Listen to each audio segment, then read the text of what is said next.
Joo, minä olen Reijo Paananen ja iisalmelainen eläkeläinen. Asun tuolla eläkepäiviä vietän kotikylässä ja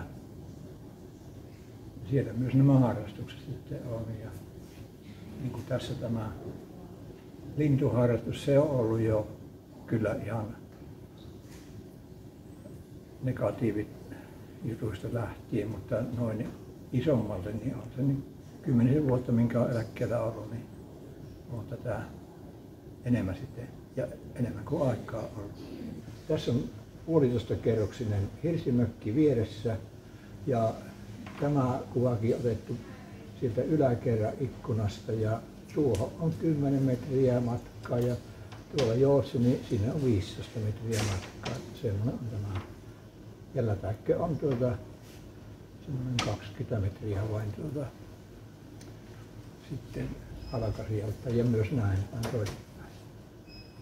Niin, tässä on tosiaan tontti on täällä isompi tässä, niin meillä on Jotsonen kanssa semmoinen ollut tämä käytäntö, että minä en mene tämän lähemmän ja Jotso ei tule tänne, niin meille jää tämmöinen vyöhyke tähän väliin sitten. Kuviahan on varastossakin, mutta nämä kuvat, mitkä on tähän koonnut, niin nämä on kuvattu keväällä, kun tähän linnut tuli ja sitä tehden, että tämä on niin kuin tämän kesän satava kaikki.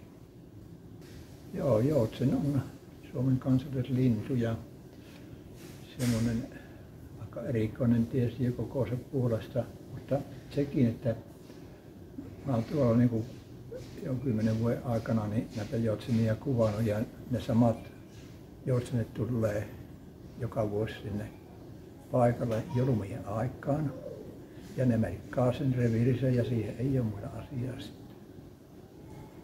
Ja siinä on kovakin kisa aina, mutta nämä on pitänyt puolensa ja nämä on tullut ja ne ottaa sitten ruokansa niin kuin tuossa niin sieltä mistä saa.